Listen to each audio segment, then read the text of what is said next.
welcome to Afternoon Drive here on Joppa Radio. Afternoon Drive. My name is Drew Moholland. Thank you so much for tuning in for another Thursday edition here. We do this show every Tuesday and Thursday, 3 o'clock to 4 o'clock for 1 hour.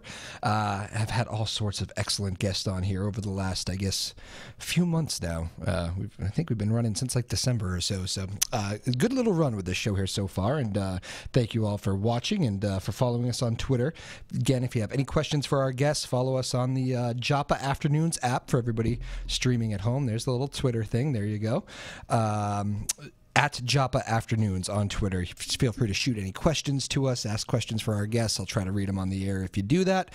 And we try to have as many interesting people here on as we can. That is kind of the format of the show, and the really the only format of the show is just to get interesting people on here. So that was kind of the goal coming in. We've done that so far.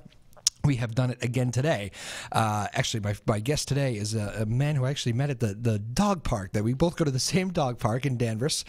He's got a great dog. Our dogs became friends, and I ended up talking with him several times. And I ended up walking out of that place realizing I seem to learn something new every time I leave the place here from my guest. His name is Stephen Kent, a pilot. He's done Boston tours. I think he had some farming experience back in the day. I'm trying to remember one of those things, but maybe we'll talk about that. I just learned as we walked in he does floors too, because he was examining the floors. So we get a lot to talk about with Stephen Kent. We can cover all sorts of ground with him in just a moment. So we'll do that. Don't forget Tuesday, Thursday, 3 o'clock every. If you want to shoot us some ideas too on Twitter about potential guests, that will be great as well. I see some of you guys already jumping in here on Twitter as well, and thank you for following. Bill Davis, hello, thank you. So for anybody, if you want to shoot some potential guests our way, we're very open to that. We'll get you in touch with our producers here. David Kramer's doing the TV today, does a great job. Lily Dissette will be helping out on the radio side too, our producer of the day. So we got a full cast. We're ready to go. I will get out of the way here. Enough about me. We'll get to Stephen Kent in just a moment. Keep it here. It's Afternoon Drive on Joppa Radio. My name is Drew Moholland. We'll be right back. Ain't nothing I can say, nothing I can do. I feel so bad, yeah. I feel so blue.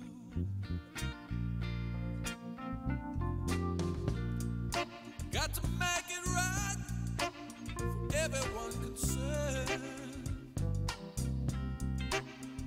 Even if it's me, if it means it's me, what's getting burned? 'Cause I could never make you unhappy. No, I couldn't do that, girl. Only wish I didn't love you so. Makes it so very hard to know. So very hard to know. 'Cause I love you so. So very hard to know. I love you so.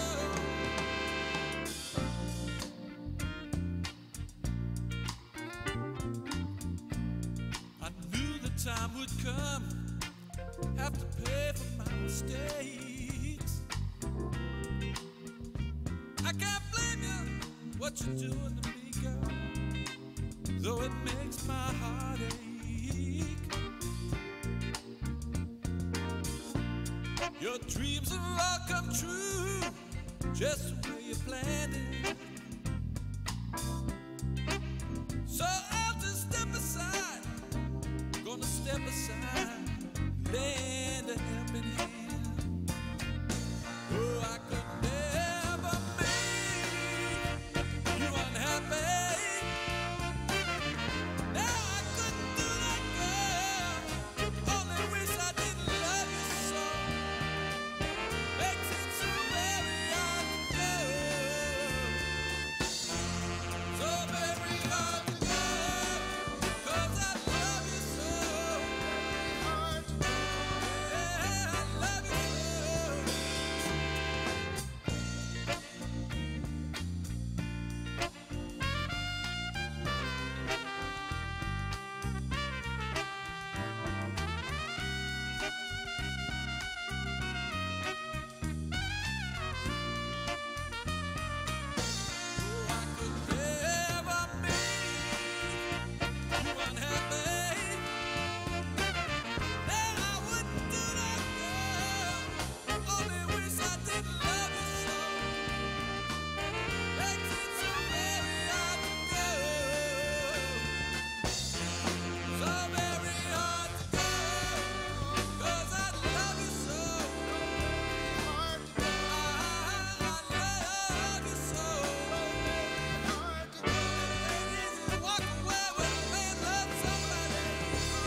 All right, and welcome on back to Afternoon Drive here on Chopper Radio. My name is Drew Moholland, producer Lily Doucette in the house. Say hello, Lily. There you go. She can wave in the background. You see her? There you go. There's the wave. Our guest today is Stephen Kent. I introduced him a moment ago, a relatively new friend of mine since I moved back to Danvers a few months ago. Like I said, I met him at the dog park. Stephen, we talk all the time, Stephen. Now we're just putting it into radio form. So how are you? Good to see you. Welcome to the show. Yeah, fine. Thank you. I'm very happy to be here. Absolutely. Well, the first thing I did to introduce you was mention that you're a pilot, and you're probably getting sick of me picking your brain on pilot stories these days. But I know you have flown all over the area. I think you know every runway locally. You were just talking off the air about the Plum Island one, but flying over this neck of the woods, pretty fun experience, isn't it? Yeah, it's really a lot of fun. A lot of people go up in the mountains and say, "Oh, look at the view! It's just beautiful." But you get yourself up in an airplane, take a ride, and it's just everywhere is just beautiful. New England has got the most beaches, and it's a fun place to fly in. Absolutely. And we were talking, your plane is actually out of commission right now, which are you having like withdrawals this time of year? Or? Yes, it is, because it's a great time to fly. Wintertime, the air is cool, and it's just, you've got a lot of lift. You can just take off right away. Yeah. But yeah, I'm putting in a new electrical system. Airplanes, as most people know, they have dual this and dual that. Mine is so simple, it's pretty much just get one thing that needs to be dual, and that is the spark maker. They call them magnetos, and one of the magnetos is not working, and it's designed in 1937. So I'm putting in a modern electrical system, so that'll be the most modern thing in this old airplane. The plane was built in 1937. It was designed in 37. It was built in 47. Wow. Due to the war, they needed metal, so the manufacturer didn't produce too many at that time. Wow. So I mean, maybe I'm wrong on this, but I can't imagine there's too many of those antique planes around, or... There's quite a... Actually, it's interesting... More than I think? More than you would think, because after the war, there were a lot of pilots in the war, and they figured all these pilots are going to want to continue flying. Yeah. They didn't. They wanted to get married and get a mortgage and have a house and have kids. Interesting. Yeah. So they made all these airplanes, particularly little two-seaters like mine, in 1946. Thousands and thousands, and they weren't sold. Wow. And some of them were made even into 47, which mine was. So you'll find a lot of 1946 and some 47 planes available even today. Wow, isn't that interesting? Well, I can tell you I will not be flying any of those. I will leave that to you. One thing I was thinking, I don't think I've ever actually asked you this question, which is kind of odd, but what got you into it? When did you start flying? When I was about 10 years old, my dad, he had a friend for years that actually would fly into a little strip in Danvers. It's not there anymore. They produce beer there, and it's just a partial road that used to be the runway. And now they produce beer? Yeah, they do now. They do. At the what used to be the old airport, Robbins Airport. And I had a flight out to Turner's Falls, Massachusetts, in a little four-seater Piper Tri-Pacer. Some of you out there might know what that is. It's a little better than a Piper Cub. And I was just smitten with flying. I thought, I've got to do this. Yeah. So then I got into having a house and mortgage and 4 kids as well. And one of my kids said, "Dad, get your pilot's license," And I thought, okay, father-son thing. I should do this. You can sell it that way. For my son. Yeah. There you go. And we should actually say congratulations, because you just had another wedding in the family, too. You're a busy man. Yes. In 6 months, within 6 months, it's my second daughter. It's my first daughter that got married second, and she got married just this Sunday. Gotcha, yeah. So fresh off a wedding. Yes, and I'm very poor right now. But rich in another family. You always get another family. You get a son-in-law out of it. And, yeah, very cool. Yeah, unfortunately, the new people that I get to know live in California, so I don't fly that far. I was going to say, did you fly them back? Or yeah, how far do you fly? Well, I bought the plane in a place called Spruce Creek, which is by Daytona Beach. Okay. And I flew it up from there. It took me about 3 days, and I stopped to see people along the way, and then I got stuck in a storm and while on the ground. And then I've flown, since then I've flown out to... Better to be on the ground during the storm, right? Yeah, there's an old saying. There's an old saying, some of you may have heard of it. It's better to be down here wishing you were up there than to be up there wishing you were down here, because it's pretty hard to get down during a storm. Yeah. But I've flown down to Virginia a few times in that plane as well. Yeah, all right. So that's kind of that's the popular route for you? It is. The route actually brings you way out around. You've got to be 30 miles out of big cities. So I've got to go around New York. I've got to go around Philadelphia. I've got to go around Washington. Yeah. I have to be very careful for this place called Camp David. Have you heard of Camp David? Yes. Yeah. Okay, that's they on the don't route like you too. flying over there. No, and my plane does not have a transponder because it has no electrical system. It's just that spark-making thing. Didn't you say they require them now? They require them now, unless you don't have an electrical system, which mine does not. So you're grandfathered in that regard. I am right? grandfathered in. That is right. that's very interesting. And you've hit some storms along the way, haven't you? There's been some issues where you go, well, this is not ideal. No, I was thinking I'd be a fair weather pilot. You know? And it's I actually have a fear of heights, believe it or not. I remember you saying that. Yeah, as long as you're in control, no problem. But when you get a lot of wind up there, then you start to lose the control. Then it gets a little freaky, and you want to get down as soon as you can. Yeah, so you do fine behind the controls. That the fear of heights does not kick in. But if somebody's flying that plane, you're in the seat behind, you do not like that feeling at all. Yeah, that'd probably be true. I'd probably be wanting to be at the controls at least, but yeah. Yeah, that's interesting. What's the when you hit a storm? Do you climb in these small planes? Can you get over a lot of these storms, or what's the? Is it every storm different? Maybe. Yeah, every storm is a little different, and every plane is a little different. With a more powerful airplane than what I have, you shoot for going maybe up and over if you can. Yeah.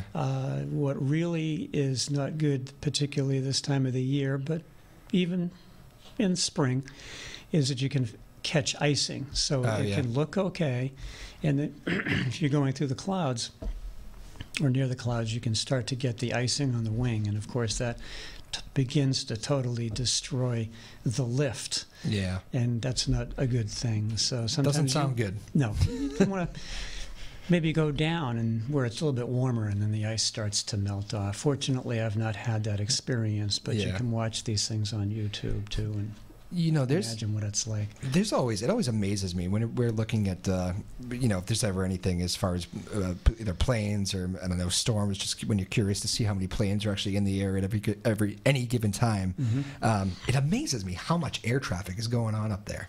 Like you look at a map and it just seems like the whole map is taken up. There are a lot of planes in the sky right now.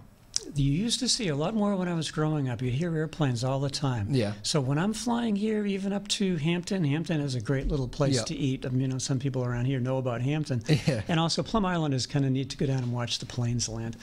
But I was acting as a student for my son. He's a commercially rated pilot, and they have to be checked out by another pilot. So, they'll check each other out. But I was acting as a student, and he was being checked out for his teaching abilities. Gotcha. So he was teaching me how to fly this really sophisticated airplane, a Cirrus. Yeah.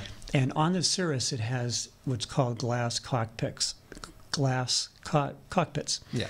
And you can see, it looks like, you've got a couple of iPads, and you can see how many airplanes there really are around you.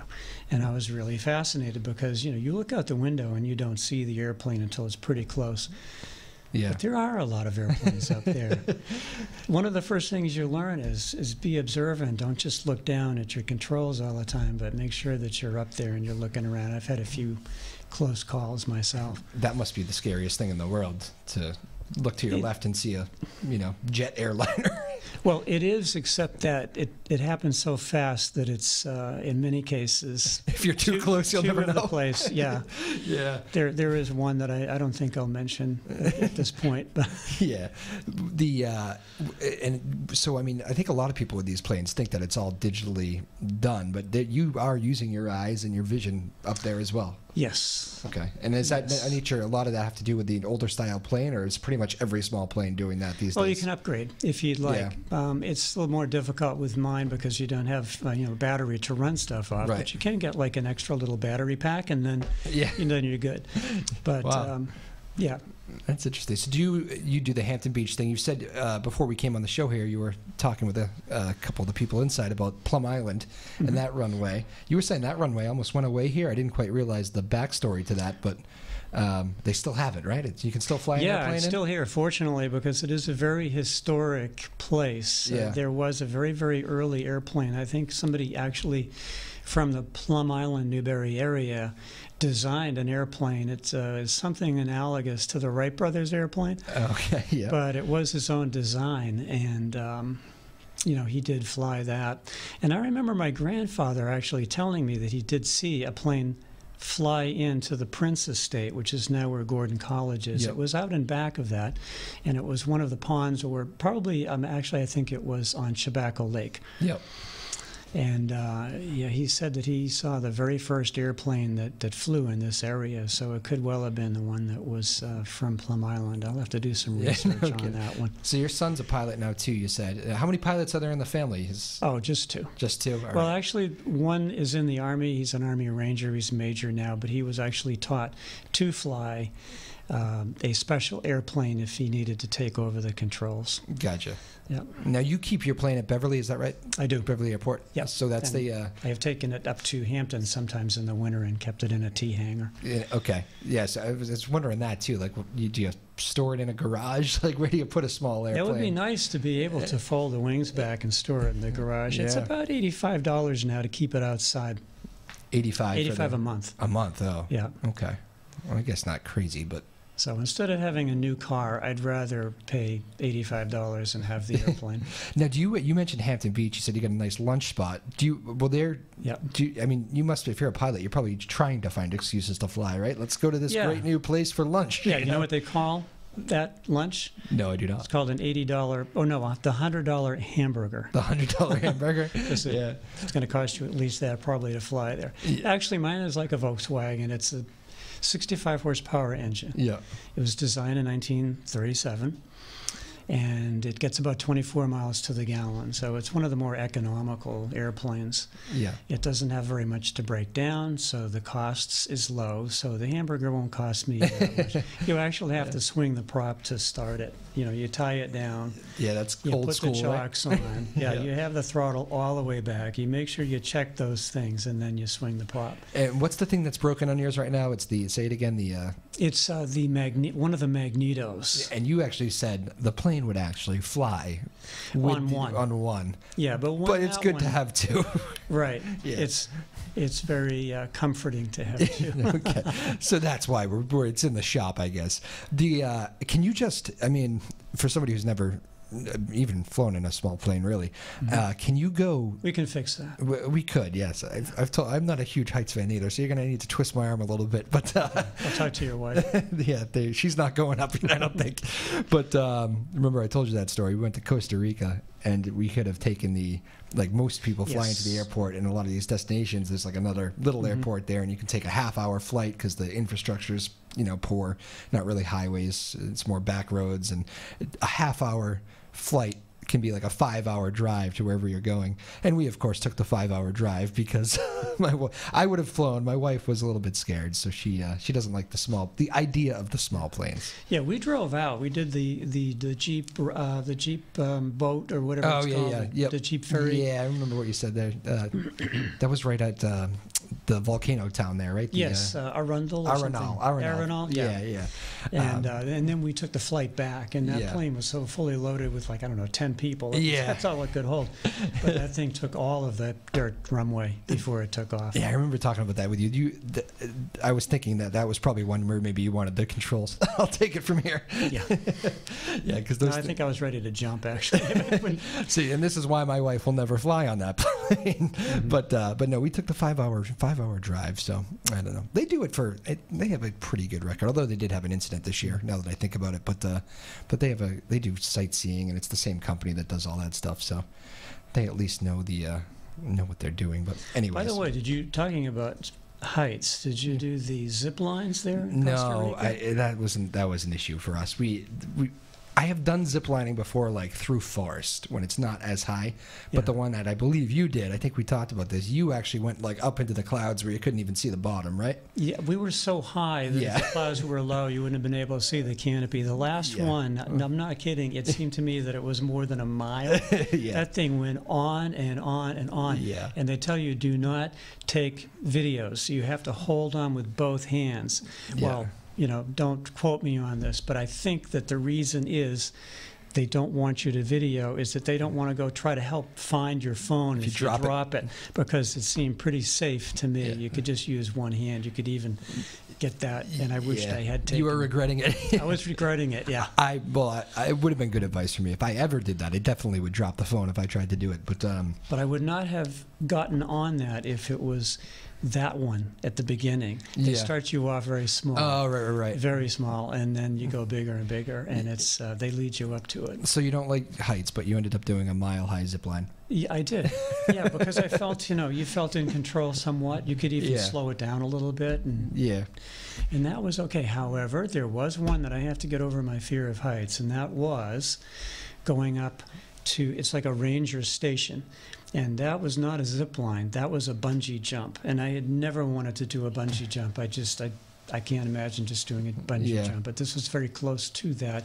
It was a bungee, and you went and swung out over the canopy, and you did that a few times after jumping. But you have to jump off, and you look down at the ground. Oh, And jeez. of course, there were some jokesters there, just in case you want to go, just bear in mind.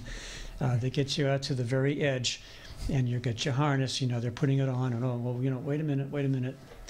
And then they say, okay, and you start to jump, and they say, oh, no, not now. And by that time, you're already jumping. I out. would hate that. Yeah. Oh, that is the worst job ever. I would That not was like kind of to. fun after Yeah. all. But Once it's over, yeah. Yeah. Was that in Costa Rica too? That was Costa Rica. That was all Costa Rica. Yeah. Yeah, beautiful place. I loved that trip. Yeah, That was it's our worth visiting. that was our honeymoon. We're thinking of going back there. Yeah, we are too. My wife is we're at the age where she says we're not visiting anything twice, but she'd go back to Costa That's Rica. the one, yeah. Mhm. Yeah, and that's usually, I remember we did like 3 spots in Costa Rica. I think a lot of people do that, like they'll bounce around because there's so many different terrains. That's what you did. there's Did you do the 2 or 3? tropical rain, Yep. and then there's there's If you're more into the 90 degrees volcano and and- ocean, you can you can go do Playa that. Grande. Or Yeah. Grande. Yeah, where did we See the stay? turtles laying eggs. Yes, I don't know if yeah. you might catch them. We were able to see that. Yep. The alligator bridge. Did you happen to see that one? No, I missed. That was, I forget wait a what minute. There was a bridge that was kind of breaking apart with. this one was steps? pretty. No, this is different. This is, you'd remember this one because there's tourists all over it. I forget what area of the trip that was for us. I'll look it up during the break. They may have fixed it when you went. Yeah, maybe. But there's 50 people on each side of the bridge, and our driver, because again we weren't flying, our driver pulls over to the side of the road and says, it doesn't even speak English really, very, very rough English, so he's speaking in Spanish, and luckily my wife was better with the Spanish than I was. He had told us to get out and look, so we just went over to the people. We expected to see some nice view or something. We see people dropping some stuff down, and we look down, and there's just hundreds of crocodiles. Oh wow! Yeah, and that's Okay. it's Crocodile Bridge, I guess. No, I missed that. We'll have to go back and see that. I'll try to look it up where it is, but it's Yeah. a crazy sight to see. So, but I guess that's the benefit you get rather than flying over there. But anyways, we digress. So, what's the biggest wintertime? You said it's nice here. What's like the flight path that's beautiful in this neck of the woods? Do you like coming over the water, or is it? Yeah, it's funny you should ask that because I do. I think people tend to get not into a rut, but they're comfortable flying in different areas. Yeah. So what I do is I take off from Beverly, and then I might fly over Beverly. Or if somebody has a home that they want to see, I'll just ask if we can, ask the tower, because if you're in 5 miles of Beverly Airport, you're in their controlled airspace. So They tell you to come just- down when they want to, that sort of thing? Is that Yeah, what you mean? say where you are, how high up you are. Yep. They usually can see you, how high up you are, because you have a transponder. I Yep. do not have a transponder, so Yeah. I will have to tell them how high up I am. And what I would like to do, and then they look to see if it's possible. If there's nobody there, if there's somebody coming in on short final, they might say, well, steer clear of, Yeah. go this way downwind. And It seems very simplistic. It is pretty You know? simple once you get the hang of it. Yeah. It's But you just don't a- actually hear. Like I always thought it would be more just kind of like you're up next, find the thing, and come on, swoop in. But it's like, yeah, it really looks good. Come on down, that sort of thing. It can be that laid back, but the communication is very important. You keep them very short, and they give you a nickname once you come in with your full number. Oh, yeah. You don't have to say the whole number again. They just give the last two numbers and the letter if it has a letter. Yeah. You know, so Random nicknames, or are they designed for you? no, it's like N. But they don't. You didn't need to say N because that just means you're in the United States. So everybody drops the N. You'll see that in Oh, the okay. beginning. Yep. It comes from the United States. I so- never knew that. That's what the N stands for. Yep, that probably means number, you know, but it's English, and you know they have something different in England, you know. I'm sure. Yeah. A Canadian plane would have something without the N, Yep. so you don't H for bother with hockey. the N. Maybe. Yeah, that's probably it. Yeah. Guess who's calling me, by the way? Oh, your wife. Yeah, it's unbelievable. Okay. She doesn't follow my schedule very well. But that's, maybe H for hockey for Canadians. Oh, That's possible. So then mine would be 2A36 kilo. Yeah, but after you establish it, they just say 36 kilo. And hopefully there's not another that sounds similar, like 26 kilo, you know, Yeah. in which case they would probably, you know, add more numbers in. Interesting. But then also, 36 kilo, you follow the warrior who's left base, and, you know, you will tell him if you can see that warrior plane. That's called a warrior. Yep. And if you can see it, and if you can't see it, you say no joy. And then he'll keep you apprised, you know, that No it's turning. joy. No joy means I think Not it's good, or? it's a hunting term. You can't see the fox, no joy yet, or something. Interesting. Maybe you're happy when you see the fox. Dogs are happy. I don't know where that came from exactly, but it has to do with hunting. Yeah. Okay. And they also used it in, you know, the Air Force, I think. Interesting. Any truth to the rumor? Somebody told me this at the dog park once. That you've done a flyover at the dog park to say hello, or is that a false narrative? That might have been me. That might have been me you, that did that. No, it's legal if you're 500 feet or above, and I did do some circles around. And Just to say some of hello. You guys saw me. You weren't there though. I wasn't there that day, but one of the guys over there was telling me at the Danvers Dog Park that he's flown over here before, and they said they all waved. Yes, they did. Oh, you saw them? Yes. Okay. I did. Well, see, particularly Greg. You know Greg. Big guy. He's hard to miss. Yeah, Okay, but big he's guy. a real good guy. He's the one feeding the dogs, actually. That's the ones with all the dogs around him. That's right. All right. Well, we got Stephen Kent on here. He's obviously very interesting. The beginning of our show here, we've talked about flying. He's got a small plane that he takes around the North Shore, and right now it's out of commission. So I guess that's why we have him on the show. He's not up in the air flying right now. So maybe we caught a break on this one. Lily Doucette is our producer today on the radio side. David Kramer on the TV side. We're going to take our first break, as I notice I've kind of lost track of time here. So let's do that. We'll take our first little music break. We'll be right back with more Afternoon Drive. My name is Drew Moholland. It's Joppa Radio. Mountain down to the town below. Left on 34, my friend. Then before you know, you'll cross over that river and you're West Virginia bound. Hope you make it back this way. We sure did like your sound.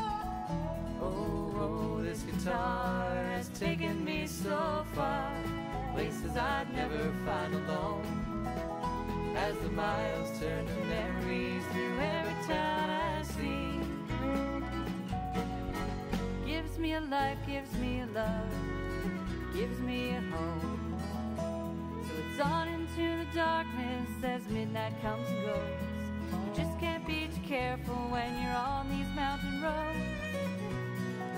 One lane, both directions, no one passes by. Round and round, up and down, it sure's a wild ride. Oh, this guitar has taken me so far, places I'd never find alone. As the miles turn to memories through every town I see, gives me a life, gives me a love, gives me a home. So it's on, we roll down this road.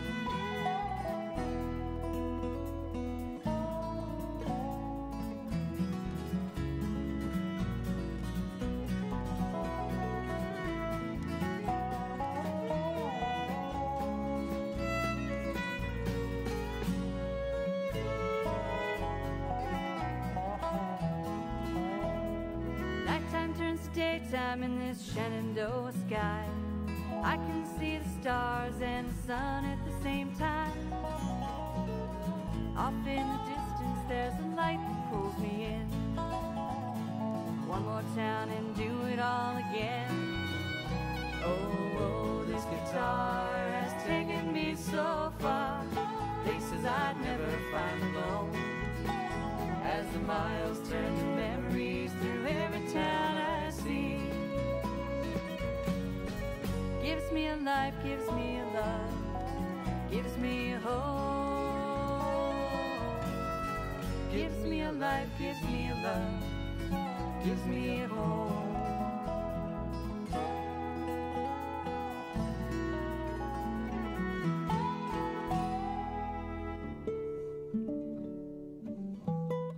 Look to the small birds. All right, and welcome on back to Afternoon Drive here on Joppa Radio. My name is Drew Moholland, joined by Stephen Kent, a friend of mine from Danvers, and we've been talking a lot about, we'll actually diverge into some of his other careers of the past and even the present here in just a moment, but we've been talking a lot about the flying here, and the thing that I always go back to, and maybe I do need to get up into a small plane to get over that fear, but the fear of heights, I can never get my head around that from a pilot. I just love that line. A pilot that's in fear of heights unless he's in control.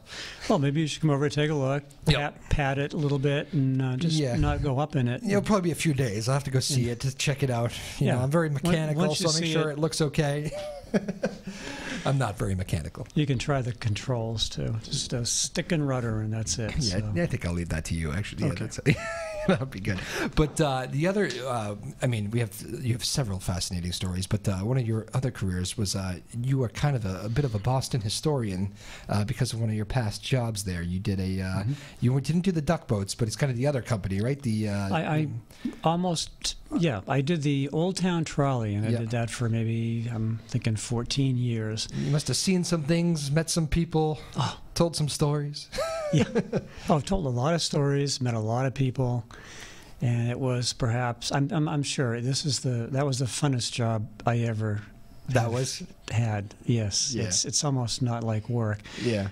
With the increase in traffic, however, it is not as much fun, particularly in the afternoon when you're stuck in traffic with 40 people behind you trying to think of another story to tell. I was thinking, remember I told you I was in traffic one day, and I was next to one of it happened to be a duck boat, but I'm on the Charlestown Bridge, and the thing was going around towards the Boston Garden, and I just happened to be one of those traffic things where you're just next to the duck boat for like 15 minutes. Yeah, you get a free tour. Right. It was exactly that. And I swear that I had a moment where I laughed at the tour guide, and I made eye contact, and we just laughed because I'm hearing him talk about the Boston Garden, and the guy's completely stalling now.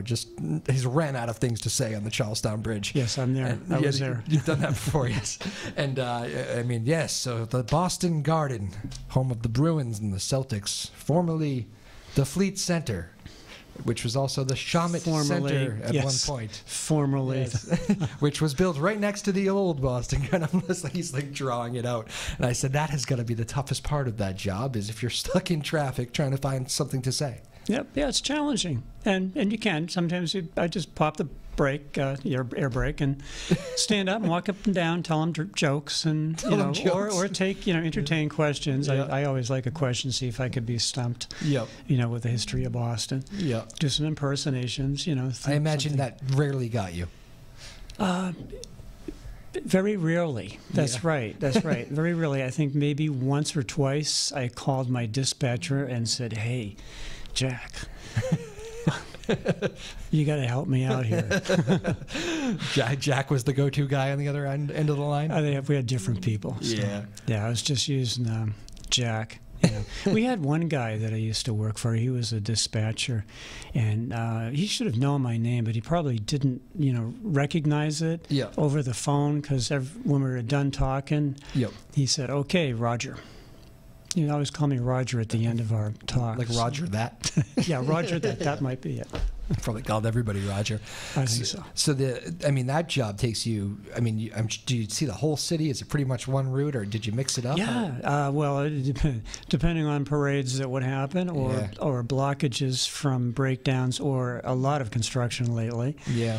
We do have a usual route, or they do, that makes sense and that you can see most everything from, or at least know where you can walk to when you get off. Yeah. So the stops will be very well placed. So we do the old city, and so much history there, dating back to 1630. Yep. And then there's the Back Bay, the filling in the 1800s, and there's Charlestown, where of course you have the oldest naval vessel still afloat. Still there. Yep. U.S.'s Constitution, and we also go to Cambridge somewhat, see MIT, and yep. So you do go out of the city quite a bit too. I mean, yeah. Well, then there's charters too. We always do charters. So.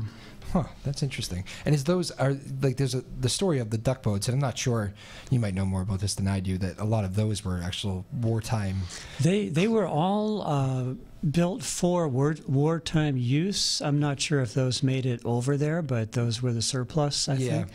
And some of them may have seen action, and they all were exactly what were used in World War II, right? But not now. Yeah, they phased them out over time, and so they're all nearly identical, virtually identical. They're, I think, a little bit longer and a lot more comfortable. Yes, and a lot more easily to drive too. Yeah, I always remember every time I think about the. I always imagine that they're probably all these souped-up new ones, because you got people that are. I remember the old Red Sox guy there, Jake Peavy, bought that one for like his house in Mississippi. Oh, I didn't know that. Yeah, after they won what year was Peavy? He was the most recent, 2013, I think. He was just so, he played 1 year here and was so fascinated with the city and just loved it. And obviously, if I had that much money, I would buy one. You would buy one? That is right. I have this vision of him though on this like small lake in Mississippi. I think it's Mississippi. It's one of those down south lake, probably in the middle of nowhere, just cruising around on a duck boat. Yeah. Get the whole family on there maybe. Yep. Now it's interesting that the duck boats, in order to have their license in there with Boston, they have to agree that if there is a problem with flooding, they have to be available to help bring food or take people off where this impromptu island happens. Really? I didn't know that. Yeah, and they have had to do that at least on one occasion. They were used. What occasion? Do you remember? No, it wasn't too many years ago. I mean, maybe 10 years ago, we had some really bad flooding, and people couldn't get across the roads, and they were able to pull it off. Duck boats always there when you need them, huh? I guess so. I guess they are there. Yeah. So what's the? I mean, is that the? I can imagine. Obviously, you're a naturally born storyteller. So that part must be fun. But it must be cool just meeting people from. You probably learn a lot from people from all over the world that are jumping on those things and trying to just get a taste of Boston, right? Yeah. There are a lot of people, and I'm not a natural born storyteller, but you had to work at it. A little bit. They give you 100 points of interest that you're supposed to. They do, really? And then you can add whatever else. So I have a grandfather that was actually lived to be 95. He was born in 1885, so he died in 1990 or actually 1980, right? Okay. That would make him 95. 90, wow. So he had a lot of stories. So you hear some things, and then you want to make sure you fact check your own stories that you were told by your grandfather a long time ago. You do have to do that, yeah. That's a good thing, because other people might. Yeah. So you try to tell the truth, but of course a lot of trolley drivers have what are called trolley stories. You sometimes add things to the stories to make it a little more interesting. Yes. I mean, not that I would do that. No, I can never. Yeah, absolutely. No. Only the facts with you. That's right. Yes. We were talking the other day actually about the molasses. Yes. The molasses flood or the molasses flood. Yes. And I think you had seen a documentary. That was in January of 1919, the 16th of January. Yeah. This must be a popular tour bus story. It is. It's very. I'm surprised some tour guides do not really mention that. I mean, there's another interesting story practically right across the street, literally a stone's throw from the other side of the street where the molasses disaster happened, where some of you may not know, but many of you have heard of the big tank that exploded. It wasn't built very well. They had it filled to the hilt with molasses to make like ethanol for munitions, but also a lot of rum. Yeah. And the prohibition was impending for the next year, so instead of fixing the crack, they didn't.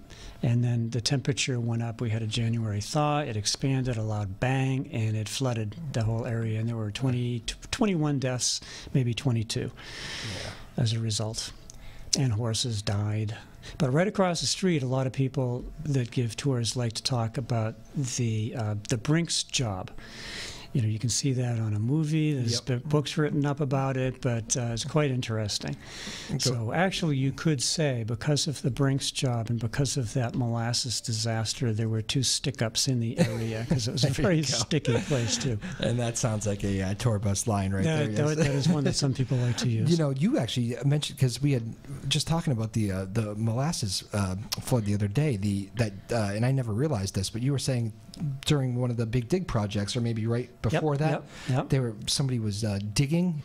One of our drivers, Michelangelo, he worked on the big dig. He was a worker doing big projects, and he didn't own the company. But they were doing some pile driving down right where, in the water actually, right where that molasses disaster happened. And I'm thinking that it was the walkway that they were putting out there. And they got down, just started to drill down, and they could not drill any further. They were making such slow progress that, you know, they called in for some more sharper drills, you know, these big drills. And they took some of the substance that they found and they had it tested. And they found out, they came back and they says, well, you know, this is like petrified molasses. Wow. So there's a lot of molasses still out there, and it'll probably be there for probably a few centuries or longer. And I think the stories, I guess I said this, and then you said, I believe they've stopped saying that in recent years, but that on the warm summer days in the north end, you can still smell the molasses. But yes, you can until just recently. They decided that that's officially over. It's officially over. Somebody said, however, that just doesn't happen anymore, I guess. But and that petrified molasses, this is the only place you will hear that story unless you go on the Old Town Trolley. You heard it on Drew's. There you go. The Old Town Trolley. Very good. But the most interesting job you ever had, that job, right? Oh, yeah. How many years did you do it for? It was 14 years. 14 years. Wow. And then so that was, and you stopped doing it when? I stopped doing it about a year and a half ago. A year and a half ago? Wow. So that's that's great. You ever have an itch to go back? I do. You do? I do. But and what I think I would like to do is just do maybe a step-on guide or do something where I don't have to drive. I have a clean driving record, but it's like a video game trying to avoid things coming at you all the time. You have to have this awareness. And I don't want to, if you think you're a good driver, go for it. You'd have a lot of fun. Well, it's you're used to being in the sky where there's, a little more room, right? That's beautiful in the sky. There's no stoplights. There's nobody. There's no taxis up there. That's why you struggle with this.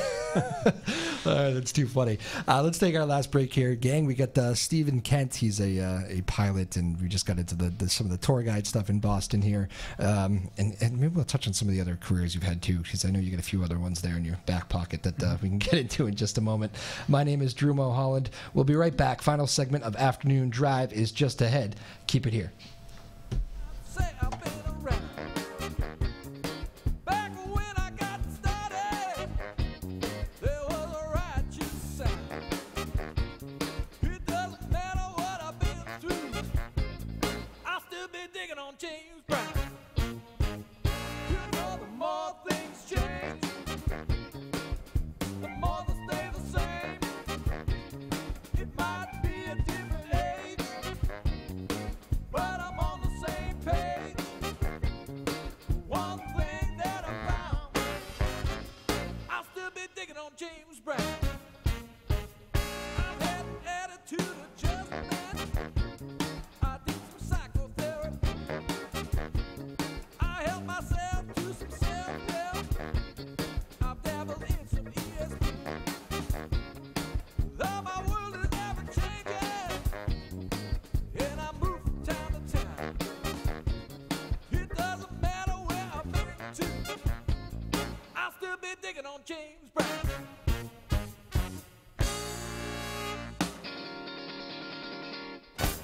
you to the bridge.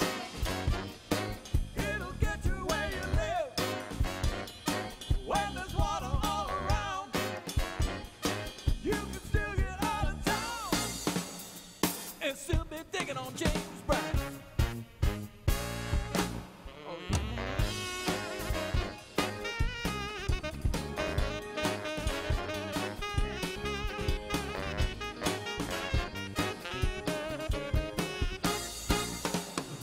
You know the more things change,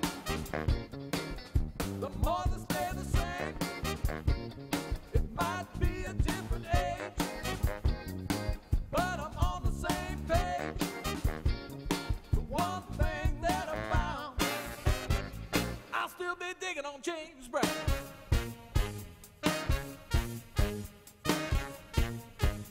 I'll still be digging on James Brown. Still be digging on James Brown. Dig on James Brown. Hey, I'm digging on James Brown. Do what? Go, go, go, go, go. Down, down, down, yeah.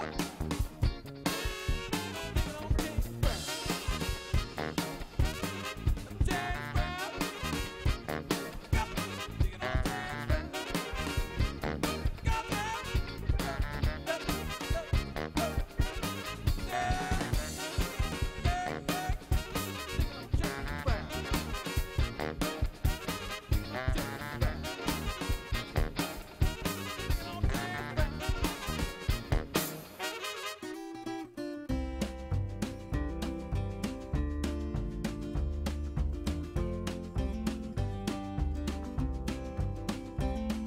My poor old heart's been broke at least 1,000 times or more. There still may be some pieces lying somewhere on the floor.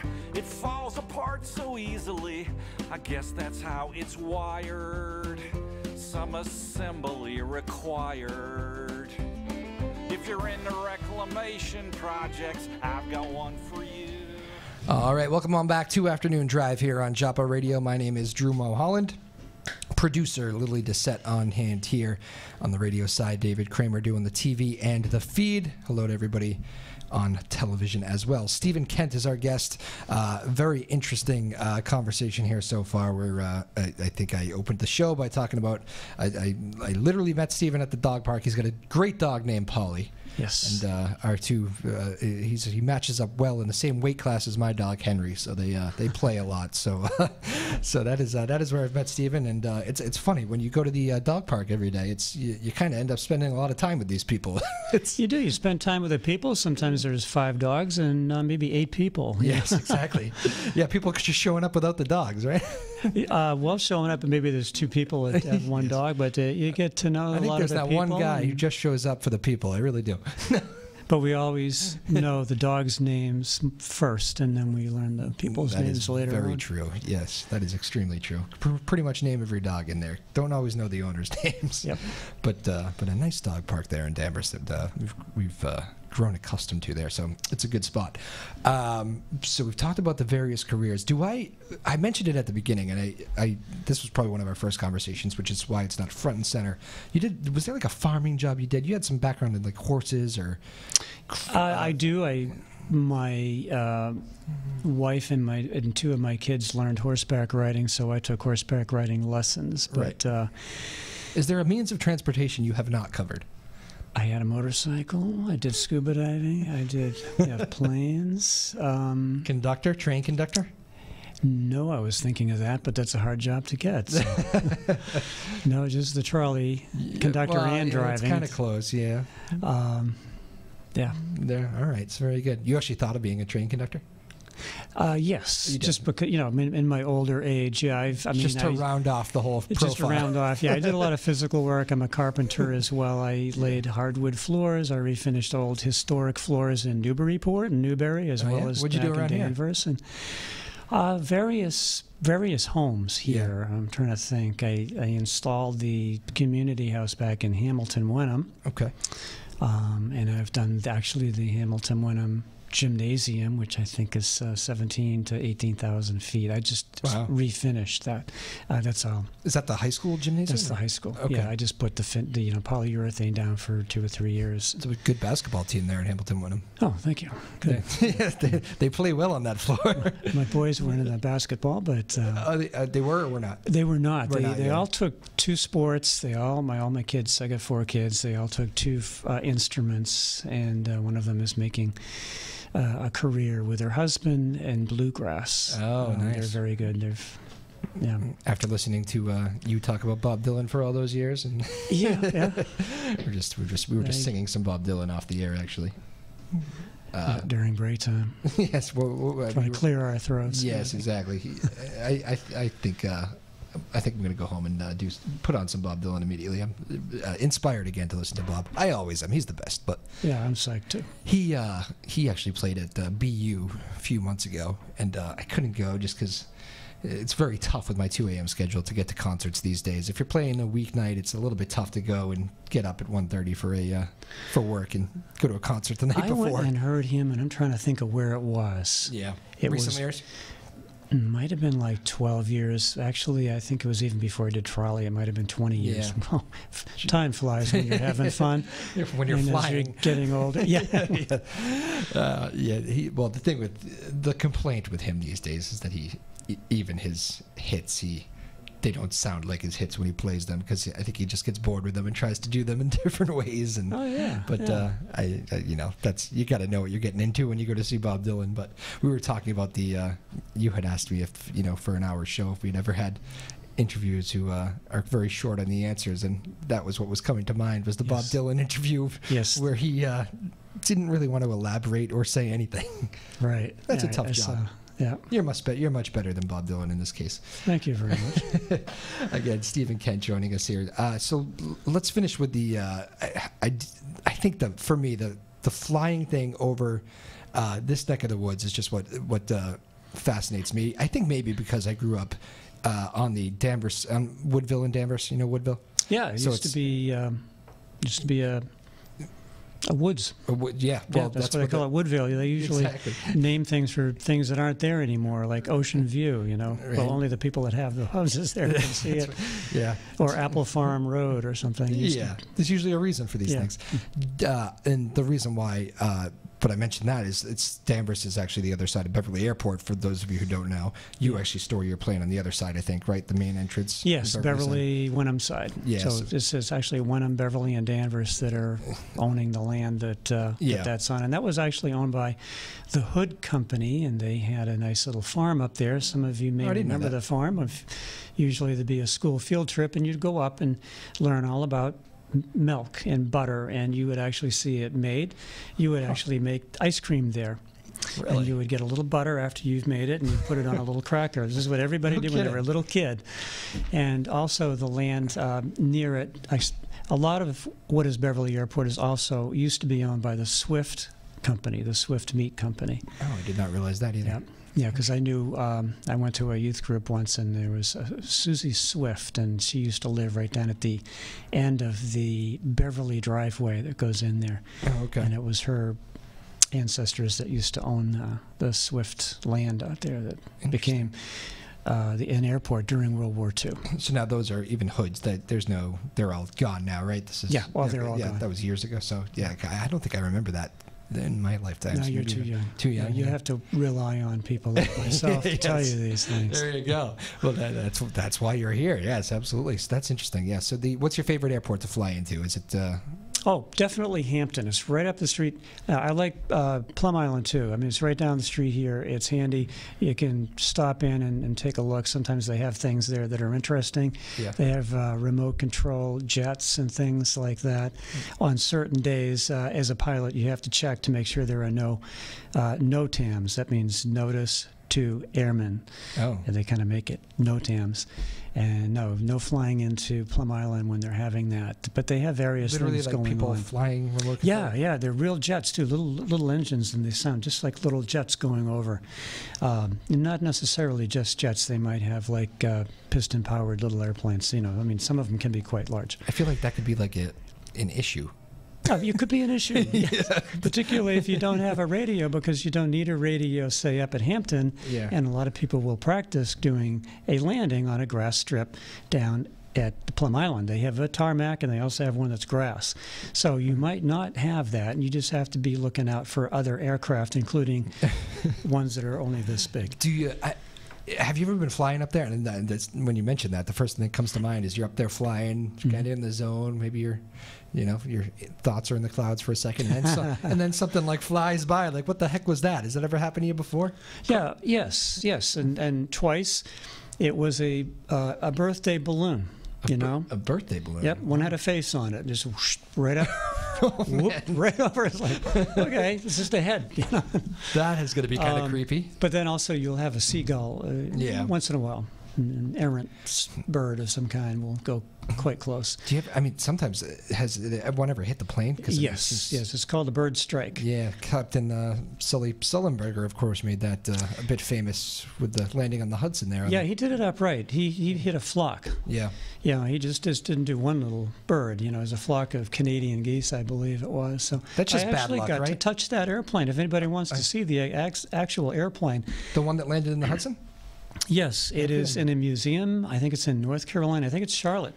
And it's outside. You have to kind of drive outside just a little bit. I mean, it's on the airport property, but I don't think you can walk to it. Okay. But they have a lot of interesting airplanes in there. And right in the middle, they were looking for a place to store this. So this museum said, bring it here, and you can just store it right here. This is after the investigation. Yeah.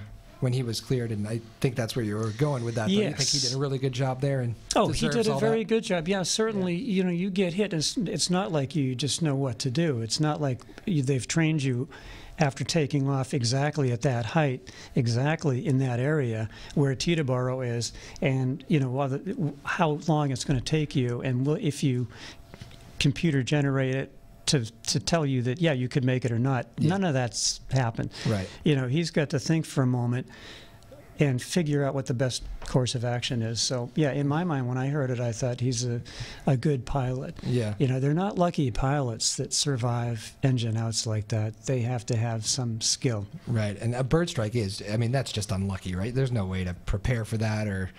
No, there really isn't. I mean, they've tried, like on runways, they sometimes tried, making loud noises and things. But even there, it's just, it's unlucky. Yeah. Right. A water landing, is that something that you can even... I'm sure a pilot, maybe you do like to think about that. Okay, let me ask you a question. What do you think is safer, landing in the trees or landing in the water? I'm going to go ahead. I don't like either option, but I'm going to go ahead with water.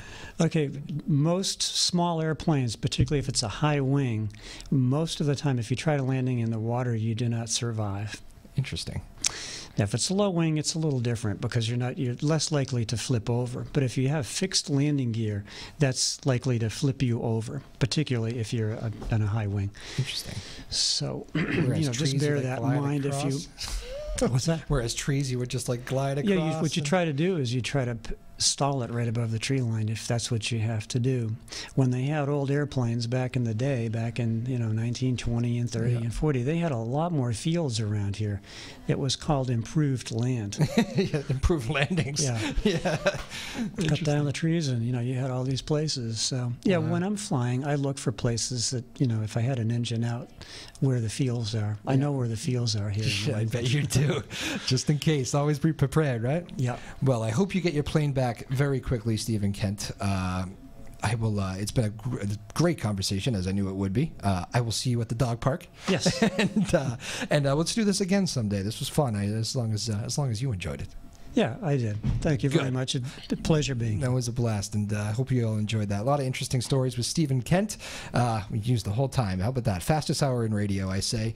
Lily Doucette, radio producer. Thank you, Lily. Great job, as always. David Kramer on the TV side. Thank you all for watching. We will be back next Tuesday. That takes us into the weekend. Have a great weekend, everybody. Have a good Friday, and then have a great weekend. We'll see you back here Tuesday, 3 o'clock. I don't know who we'll have on, but it'll be somebody good. I guarantee it. Very good. This has been Afternoon Drive. My name is Drew Moholland, Joppa Radio. See you next week. And I know it won't be gone for long. Still each passing hour was 10,000 songs. You remind me that the world is full of grace, and angels dance above